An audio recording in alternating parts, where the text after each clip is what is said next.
नमस्कार आयुर्वेद प्रेमियों, मैं वैद्य शिवम और और मैं वैद्य मेघा। आज हम दोनों आचार्य चरक जी की तपस्थली चरेक डांडा में हैं, जो कि कोटद्वार से लगभग 28 किलोमीटर ऊपर स्थित है। और चरेक डांडा इस स्थान का नाम ही इसलिए पड़ा क्योंकि ये आचार्य चरक जी की तपस्थली है, ऐसा पीछे कहीं पुस्तकों में आया है। और उनके कुछ अवशेष भी यहाँ पे प्राप्त हुए हैं, जैसे कि उनकी खरल यहाँ पे प्राप्त हुई है। यहाँ के ग्रामवासियों का ये मानना है कि ये बहुत ही दिव्य भूमि है, और उनका भी ये मानना है कि आचार्य चरक जी जो हैं वो उनके ग्राम देवता हैं, और वो प्रतिवर्ष नाग पंचमी के दिन उन्हें अपने ग्राम देवता के तौर पर उनका यहाँ भव्य पूजन करते हैं। हम लोग विश्व आयुर्वेद परिषद से जुड़े हुए लोग हैं, और प्रतिवर्ष लगभग 2018 से हम आयुर्वेद कौशलम, ये 9वां वर्ष है कि हम 9वीं बार आयुर्वेद कौशलम के नाम से कार्यक्रम देहरादून में संचालित कर रहे हैं, जो कि 31 मई से 7 जून तक रहता है प्रतिवर्ष। और 2018 से हमें यहाँ से जुड़ने का अवसर प्राप्त हुआ, और हम प्रतिवर्ष यहाँ पर इन 7-8 दिनों में से कोई एक दिवस, यानी कि जैसे कल 5 जून 2025 को यहाँ पे एक भव्य भंडारे का आयोजन एवं ऋषि यज्ञ, आचार्य चरक जी का जो यज्ञ है उसकी हम यहाँ पे प्रक्रिया जो है वो करते हैं। हर साल उसका व्यवस्थाएं हम बनाते हैं, और बहुत ही दिव्य अनुभव यहाँ पर रहता है। बहुत ही शुद्ध और शोधित वातावरण है, और बहुत ही दिव्य जो है यहाँ पे शक्ति हमें महसूस होती है। इसलिए प्रतिवर्ष हम यहाँ पर आते हैं, और वर्ष प्रतिपदा के तौर पर यहाँ पे आचार्य चरक जी को हम नमन करते हैं। और हमारे साथ लगभग 14 स्टेट से इस बार 160 डेलीगेट्स जो हैं वो आ रहे हैं, जिसमें से 20 प्रैक्टिशनर्स हैं और लगभग 22 जो हैं वो पीजी स्कॉलर्स हैं, बाकी कुछ यूजी के स्टूडेंट्स हैं। और हमारे मुख्य जो अतिथि हैं, गुरुवर हैं, वो भी हमारे साथ इस कार्यक्रम में भाग लेते हैं। तो चरक दंड यात्रा के लिए सुबह 4 बजे हम बस लेके चल देते हैं चरेक के लिए, जहां हम हरिद्वार से होते हुए कोटद्वार तक जाते हैं। और वहां से हम चढ़ाई करने वाले थे अपनी यात्रा के लिए, जो चरेक दंड यात्रा होती है उसके लिए हम यहाँ से निकल गए थे। और यहाँ हम हरिद्वार से होते हुए जा रहे थे सुंदर गंगा मैया को और नज़ारों को देखते हुए। और वहाँ से हमें कुछ वीडियोस भी भेजे जा रहे थे, जो भी हमारे टीचर्स वहाँ पहुँच चुके थे। सुबह का वहाँ का सनराइज़ जो था वो बहुत अच्छा हो रहा था चरेक में, तो उसकी भी वीडियोस उन्होंने भेजी थी। तो वो वीडियोस बहुत ही सुंदर थी, और वहाँ से सनराइज़ तो बहुत ही सुंदर लग रहा था। तो ये रहा, देखिए।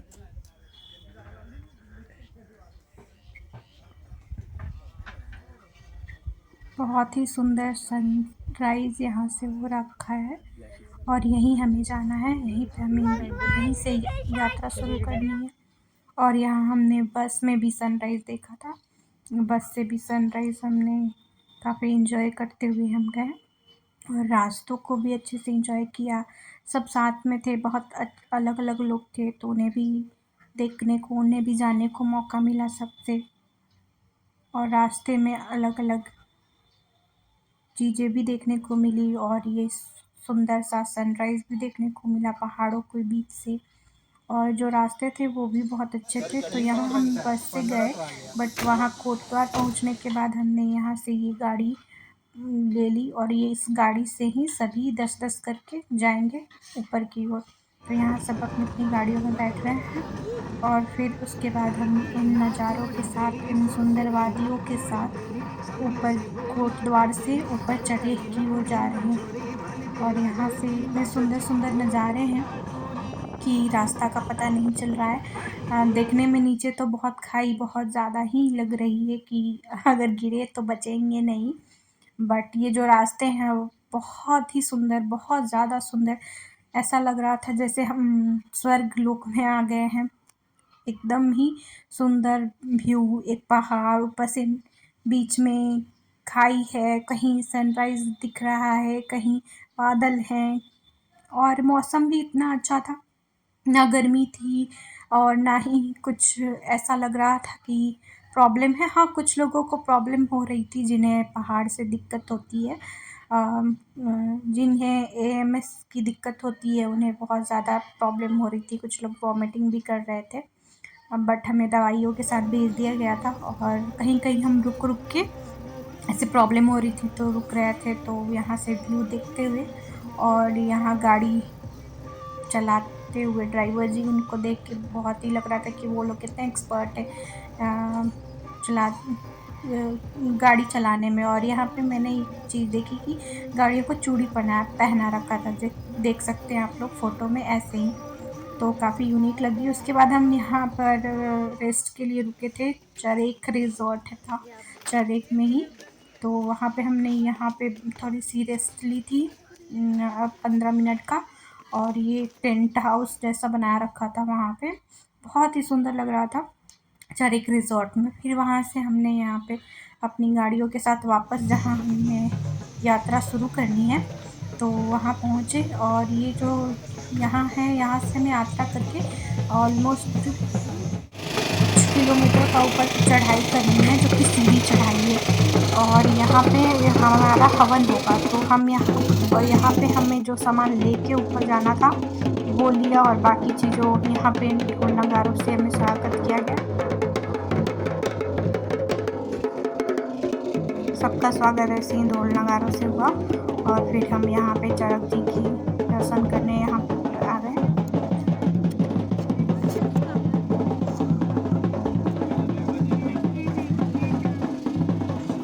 यहाँ दो मंदिर है, एक ये मंदिर है जहाँ पे हमारा हवन होने वाला है, और ऊपर में चढ़ाई करके एक मंदिर पे जाना है जो गांव लोगों वहाँ के जो गांव हैं वहाँ के वो ग्राम देवता के रूप में भी पूजे जाते हैं। और यहाँ पे सुंदर सा श्लोक का वाचन कर रही थी ये बच्ची, बहुत ही अच्छा लग रहा था।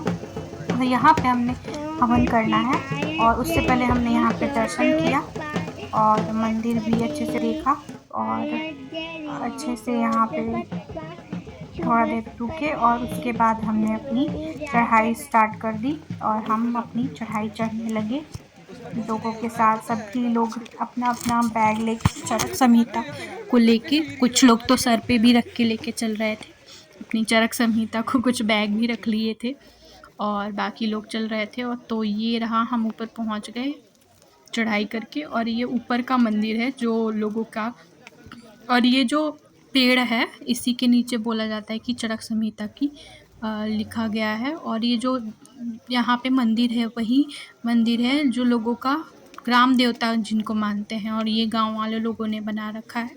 और यहाँ पे पूजा भी होती है नागपंचमी के दिन, जैसा कि यही पेड़ है जिसके नीचे बोलते हैं कि चरक संहिता का वाचन हुआ था। और बाकी सर लोग बताएंगे कि क्या हुआ था बाकी। उसके बाद जो भी हमारे गुरुवर थे वहाँ पे वो उन्होंने पूजा याचना की, सबने ध्यान रखा। उसके बाद ध्यान के बाद सबने चरक संहिता का पाठ किया। और यहाँ पे बहुत ही अच्छी पॉजिटिव वाइब्स थी, बहुत ही अच्छा लग रहा था ये पेड़ देख के, बहुत ही सुंदर, बहुत अच्छे पुराना पेड़ बहुत ब्रांचों के साथ था और काफ़ी सुंदर एकदम लग रहा था कि कहीं अलग जगह हम आ गए हैं। यहाँ गुरुवरों ने, जो हमारे पूज्य गुरुवर थे, उन लोगों ने वहाँ पे पूजा या अर्चना की, जो भी वहाँ पे दीप वगैरह जलाए। इसके बाद दीप जलाने के बाद सभी चरक संहिता का पाठ करेंगे, कुछ श्लोकों का। यहाँ पे हमने सबने श्लोकों का पाठ किया। शांति के लिए, शास्त्र का सर्जन करने के लिए यहीं पे आए थे। ये उनकी तपस्थली कहा जाता है। यहीं वृक्ष के पीछे यहीं बैठ के महर्षि चरक ने हम क्या पूरी दुनिया, father of medicine, great grand father of medical encyclopedia, महर्षि चरक की जो पूजा करते हैं ये इसी जगह पे लिपिबद्ध की गई थी।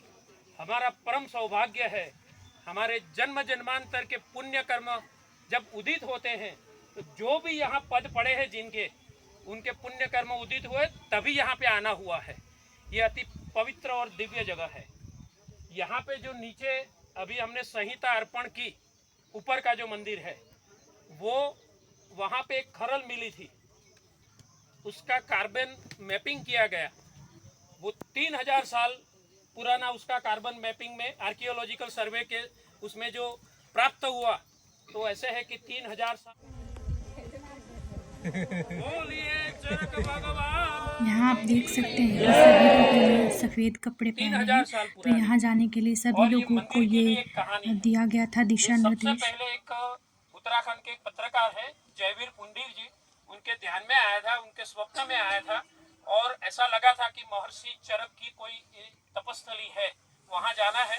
तो उनके प्रयासों के बाद धीरे धीरे पता चला और यहाँ सबसे गुरु और पहले राजेश ठक्कर सर हमारे यहाँ क्या लिए बड़े व्याख्यान ही कर आनंद रहे की हैं बात कि है ये जगह कि कैसे हमारे पवित्र प्यारे है और विनीत यहाँ जी क्या जो क्या है चीज़ें वो सबसे हमें पहले इनका मिलती यहाँ हैं, आना हुआ है। क्या हमें और अनुभव नीचे होता जो है। मंदिर बना है वहाँ जो मुख्य मूर्ति है वो मूर्ति विनीश जी ने अपने स्वयं के हाथों से प्रस्थापित की है।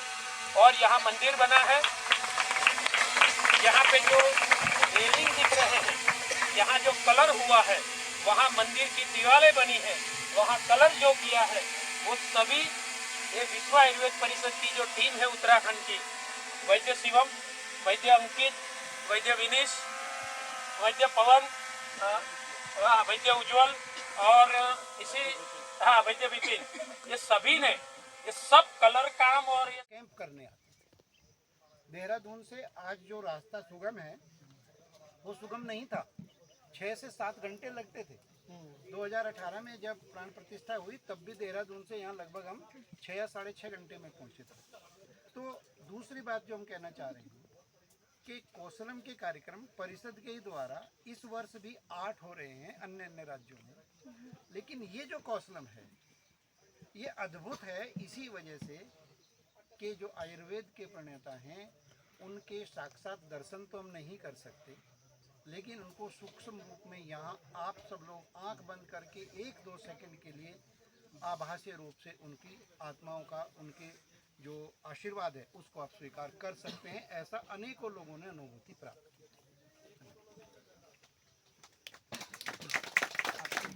कल से अद्भुत देख रहा हूँ, मैं बहुत बार सुना हूँ इनके मुंह से ऐसा ऐसा होता है वगैरह वगैरह, आज खुद अनुभूति प्राप्त हो रही है। बहुत अच्छा काम है। और मुझे मेरे कॉलेज के ज़माने मैंने जब एडमिशन लिया था तो पहले ही दिन मुझे मेरे जो गुरु थे अन्ना करमरकर सटीक चरक सुश्रुत भागवत, तब से मैं उनके पास हर रोज़ 6 बजे जाता था। तब से वो अमरेश्वरं शरण्यं ममरेश्वरं ब्रह्मणा हि यथा प्रोक्तं मायुर्वेदं प्रजापतिः जग्राह निखिलेनादा वश्विनौ तु अमरेश्वरं शरण्यं ममरेश्वरं ब्रह्मणा हि यथा प्रोक्तं मायुर्वेदं प्रजापतिः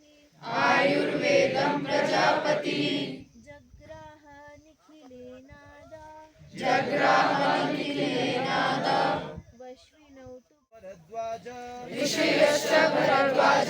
जुगृहस्तं प्रजाहितं दीर्घमायुश्च कीर्षन्तो। संहिता पाठ करने के बाद सभी लोग या इस वृक्ष के आगे अपना संहिता को अर्पण करते हैं और आशीर्वाद लेते हैं अपने आगे जीवन में लक्ष्य प्राप्ति के लिए, कि सभी अपने जीवन में अच्छे अच्छे काम को कर सकें।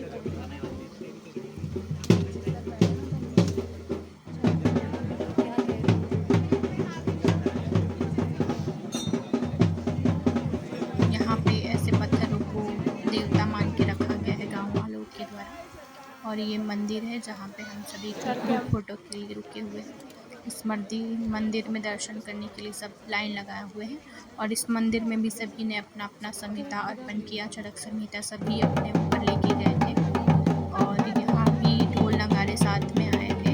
ये कुछ गांव वाले भी यहाँ आए थे साथ में ऊपर की ओर। और यहाँ भंडारा का भी आयोजन किया गया है जो गांव वालों के लिए भी है, उन्हें भी आमंत्रण किया गया है। यहाँ मैं भी अपना संहिता लेके गई थी मंदिर में अर्पण करने के लिए, लेकिन भीड़ थी तो थोड़ा वेट कर लिया।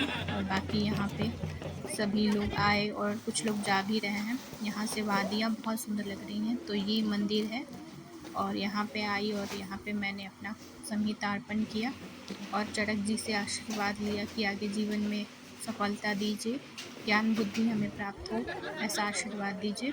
तो यही ग्राम देवता है यहाँ के गांव वालों के लिए। यहाँ कुछ लोगों ने रुक के फ़ोटोज़ भी लिए। यहाँ से भी पीछे में बहुत अच्छी वादियाँ थी, बहुत अच्छा पहाड़ का व्यू आ रहा था और यहाँ सभी लोग अलग अलग राज्यों से, अलग अलग प्रदेशों से, प्रांतों से आए हुए थे। सबके भाषा अलग थी, सबका विचार अलग था, पर सबसे मिलके ऐसा लगा कि सब अपने ही हैं, सब तो इंडिया के ही हैं, सब भारत के ही हैं, सबका ज्ञान अलग है, सबका भाषा अलग है, पर सब एक ही हैं। और ये जो पेड़ है, इसी के नीचे हमने अभी संहिता का पठन किया है और अभी कुछ लोग यहाँ पे आशीर्वाद ले रहे हैं और फिर उसके बाद हमने यहाँ से यात्रा नीचे की ओर शुरू की उतरना। काफ़ी पहाड़ी इलाका है, काफ़ी खड़ी चढ़ाई थी यहाँ से, बट काफ़ी सुंदर लग रहा था यहाँ से उतरते चढ़ते। जैसे लग रहा था किसी और ही देश, किसी और ही प्रांत में हम आ गए हैं। यहाँ पे ये गांव वालों का इलाका है तो थोड़ा यहाँ पे अलग अलग चीज़ों का भी ध्यान रखना पड़ रहा था और थोड़ी सी खड़ी चढ़ाई थी तो गिरने का भी ध्यान रखना पड़ रहा था कि बहुत ज़्यादा अगर ध्यान नहीं दिया तो बहुत ज़्यादा चोट आएगी यहाँ से। पर ये नज़ारे इन सभी चीज़ों में अलग थे, देखने को थे। सभी नज़ारों को देखते हुए हम आखिर नीचे उतर गए और यहाँ से ये नज़ारे बहुत ही सुंदर लग रहे थे। कुछ लोग फ़ोटोज़ भी ले रहे थे, कुछ लोग अपनी वीडियोज़ बना रहे हैं, कुछ लोग मेमोरीज़ अपनी कैप्चर कर रहे हैं। और यहाँ से नीचे जाके अभी हमें हवन भी करना है, तो यहाँ से ये चढ़ाई ऊपर सीढ़ी जा रही है और शरबत है। हाँ, मैंने भी रुक के कुछ वीडियोज़ लिए मैंने भी। और यही भंडारा का मैं बात कर रही थी कि ये भंडारा जो है वो गांव वालों लोगों के लिए यहाँ से लगाया जाता है और यहाँ पे ये गांव वाले आके कुर्सियों पे बैठे हुए हैं। इन्हीं लोगों को आमंत्रण दिया गया है, इन लोगों को भी भंडारे में शामिल होना है। और अभी हम जहाँ टेंट दिख रहा है गुलाबी रंग का, वहाँ हमें जाना है, वहाँ पे हमारा हवन होगा और यहाँ से हम हवन करके उसके बाद भंडारा करके उसके बाद वापस हम जाएंगे अपने देहरादून। तो यहाँ हम हवन के लिए ऊपर आ रहे हैं। देख सकते हैं आप सभी लोगों ने सफ़ेद वस्त्र ही धारण किए हैं। सभी लोगों को यह निर्देश दिया गया था कि सफ़ेद ही वस्त्र पहनें। तो यहाँ सब अपने लोग यहाँ बैठे हुए हैं, हम लोग भी इंतज़ार कर रहे हैं अपनी बारी का। ये लोग हाय कर रहे हैं, तो हम लोग भी इंतज़ार कर रहे हैं अपनी बारी का कि हमारी बारी कब आएगी हवन की। यहाँ बाकी जो भी सर पीछे वाले लोग अग्नि क्या है? देवताओं का मुख है। तो हम किसको भोजन करा रहे हैं? अगर हमारे घर पे भिक्षा मांगने कोई आता तो भिक्षा कैसे दी जाती है? वो सबसे श्रेष्ठ माना गया हमारे हिंदू समाज में। कोई भी अगर पूजा करते हैं तो बिना अग्नि प्रज्वलित किए हुए नहीं करते, क्योंकि अग्निर्वै देवानाम मुखम। अग्नि क्या है? देवताओं का मुख है। तो अग्नि के माध्यम से ही देवताओं को हम भोजन। अग्नि क्या है? देवता है। तो यहाँ पे ही हवन होता है। गाँव वालों का मंदिर है करना, गाँव वाले नहीं चाहते कि हम बाहर कुछ करें, इसलिए ये एक मंदिर अलग से बनवा रखा है विनीत सर और मैम ने। और यहाँ सभी हवन कर रहे हैं।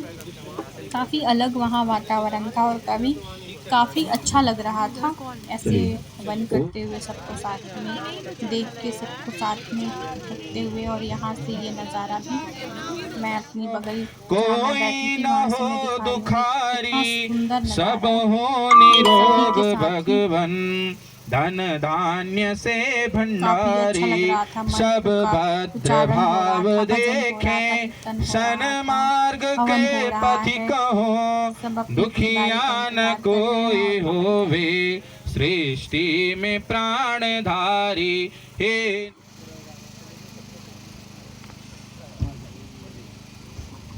हेलो, अश्विनी योग के हम करते हैं तो उसमें से जो मशी बनती है यज्ञ के बाद में जो रक्षा हवन के बनती बाद है सभी सर उससे लोग वहाँ मशी गए कल्पना और आयुर्वेद सबने महान चरक जी को माला अर्पण किया। तो यहाँ से सभी जो भी हमारे गुरुवर लोग थे वो लोग गए वहाँ गुरु चरक जी को माला अर्पण किया।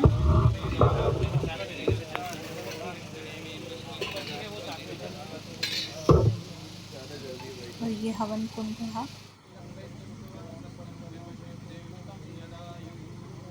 हवन कुंड से काफ़ी अच्छी पॉजिटिव वाइब्स आ रही थी, देख के बहुत ही सुंदर लग रहा था। बारिश हो रही थी वहाँ पे, बट बारिश के बाद भी हवन अच्छे से हो रहा था। तो ये कृपा थी भगवान की। उसके बाद सभी लोगों करते ने रहें। विनी सर और क्योंकि संसार का सबसे बड़ा धन क्या है? निरोगी काया, अनुमेहा है मैम कि नहीं? को जो भी गुरुवर पढ़े और थे उस उन्होंने काया को आशीर्वाद हमारे दिया। यहाँ सभी मंत्र लोगों है, ने वहाँ पे जो भी पंडित जी आए हुए थे भूयश्च सरदा सतात उन्होंने यानी सभी ततक्षुर्देव गुरुवर जो हितम भी बड़े पुरस्ता थे शुक्रमुच्चरत विनीत सर पसेम और सरदा अनुमेहा सतम मैम जीवेम सरदा सतम। से उनको बोला कि ईश्वर आप से लोग 100 आशीर्वाद ऋतुओं की दीजिए प्रार्थना ताकि की ये हर गई है साल कि ऐसे हमारी ही आयु लोगों के लिए न्यूनतम कल्याण 100 करते साल तो रहें हो ही, और इस ठीक है? तो सभी कार्यक्रम लोग का जो छोटे आयोजन हैं करते रहें। भगवान से प्रार्थना तो करेंगे, ऐसे ईश्वर ही से सभी प्रार्थना लोगों ने करें वहाँ पे इनकी लंबी सर आयु और के मैम लिए, को अपनी पूर्ण आयु को आशीर्वाद प्राप्त दिए। करें। और जो बड़े हैं इनसे आयु में मेरे साथ बोलेंगे, हे यजमान त्वम आयुष्मान धनवान बलवान परोपकारी धर्मात्मा भूयाः। हे यजमान त्वम तेजस्वी यशस्वी वर्चस्वी भूयाः। ओम सौभाग्यमस्तु शुभम भवतु। ओम कल्याणमस्तु निर्विघ्नमस्तु। ओम स्वस्ति स्वस्ति स्वस्ति। ओम स्वस्ति न इंद्रो सभी वृद्धस्रवाः गुरुवर स्वस्ति जो न पढ़े पूषा थे सभी लोगों ने विश्ववेदाः अपने हाथों में स्वस्ति पुष्प धारण नस्तारक्षो कर रखे वरिष्ठनेमि थे और स्वस्ति नो इन्हीं पुष्पों को बृहस्पतिर्दधातु। विनीत सर और अनुमेहा मैम पर उनकी वर्षा करी, शांति ब्रह्म शांति फूलों की सर्वं वर्षा शांति की और आशीर्वाद दिए शांतिरेव शांति सुखी जीवन श्यामा के लिए और शांतिरेधि। कल्याण के करते ओम रहे। शांति शांति शांति। वैदिक ध्वनि। सभी लोग प्रसाद ग्रहण कर सकते हैं। सभी लोगों ने ऊपर प्रार्थना भोजन की की कि व्यवस्था है। सभी सुखी हो, सभी सभी कल्याण ग्रामवासी हो। उसके बाद भंडारा स्टार्ट हो गया। तो सभी लोगों को जगह नहीं मिली कुर्सी पे, तो कुछ लोग यहाँ पहाड़ों के बीच में अपना अपना जगह लेके बैठ गए और हम लोग भी यहाँ जा रहे हैं अपनी अपनी बारी का इंतज़ार करने के लिए, क्योंकि बहुत लंबी लाइन थी। गांव वाले भी आए थे तो उसकी वजह से भी थोड़ी ज़्यादा भीड़ हो गई थी, पर अंत सब में सभी लोगों को खाना अच्छे से मिला। खाना बहुत ही अच्छा बना था और यहाँ हम अपनी लाइन में इंतज़ार कर रहे हैं। लाइन बहुत बड़ी थी पर एट लास्ट हमें मौका मिल गया कि हमें भी खाना मिल गया। तो हम भी यहाँ पे खाने का इंतज़ार कर रहे हैं लाइन में लग के। तो खाने में था पूरी सब्ज़ी खीर और रायता चावल, बहुत सारी चीज़ें थी, बट मैंने अपने अनुसार ही लिया जो मुझे खाना था।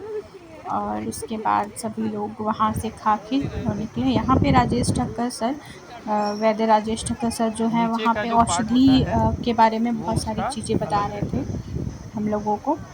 वहाँ हमें दारू हरिद्रा का भी मिला था वहाँ पे औषध के रूप में। उसके बाद सभी लोग आराम से बैठे अपनी अपनी गाड़ियों में। उसके बाद इन्हीं नज़ारों के साथ जो हम देखते हुए ऊपर आए थे उसको देखते हुए वापस से हम नीचे जा रहे थे। तो काफ़ी अच्छा लग रहा था। सब लोगों ने भर के खाना खा लिया था तो थोड़ी डर भी लग रहा था कि कहीं हमें वापस से वॉमिटिंग ना हो जाए, लेकिन ऐसा कुछ नहीं हुआ। सभी लोग आराम से आए और अपना कोट द्वार में हमने जो वहाँ पे हमारी बसें लगी हुई थी वहाँ तक हम गए इन्हीं नज़ारों को देखते हुए गाड़ी से वापस। तो ये नज़ारे बहुत ही सुंदर थे, लग रहा था कि हम यहीं रुके रहें। तो अपनी अपनी गाड़ियों में सभी लोग बैठे थे और ये सुंदर सुंदर अच्छी लग रही थी, जैसे लग रहा था कि यहीं बस जाएं, बस यहीं घर एक कोठिया बना लें और यहीं बस जाएं। ये यहाँ से जाने का मन नहीं कर रहा था, लेकिन जाना भी था तो हम वापस इसी रास्तों को देखते हुए वापस वहाँ अपना कोटद्वार में बस के पास पहुँचे और वहाँ से फिर हमने कोटद्वार से देहरादून का रास्ता तय किया जिस रास्ते हम आए थे। तो वहीं हरिद्वार होते हुए हम वापस देहरादून पहुंच गए थे। हमें बहुत रात हो गया था तो मैं उतना शूट नहीं कर पाई थी रात में। अब सब लोग थक भी गए थे, मुझे तो नींद भी आने लगी थी तो सो भी गई थी कुछ लोग वहाँ अंताक्षरी भी खेल रहे थे अपना बस में, बहुत अच्छा लग रहा था। तो ये आप नज़ारे भी देखते रहिए मेरे साथ, बाकी इसके आगे क्लिप नहीं है क्योंकि सभी थक गए थे और फ़ोन भी डिस्चार्ज हो गया था। मेन बात ये था कि मैं इसलिए वजह से रिकॉर्ड नहीं कर पाई। लेकिन बहुत ही सुंदर, इतनी सुंदर वादियाँ और इतना सुंदर अच्छा ट्रिप था कि एक बार तो आपको ज़रूर आना चाहिए ऐसे यहाँ चरक यात्रा में मेरे हिसाब से। तो आप लोग अगर अगले साल होता है तो मैं तो कहूँगी कि आप लोग ज़रूर आइए और इन वादियों को आप भी देखिए, इन सुंदर यात्राओं को आप भी कीजिए और अपना अनुभव भी हमारे साथ शेयर कीजिए कि आपको कैसा लगा अगर आप अगले साल आते हैं तो ठीक है। इसी के साथ अगर आप चैनल पे नए आए हैं तो सब्सक्राइब कर दीजिएगा, आगे और भी चीज़ें आएंगी।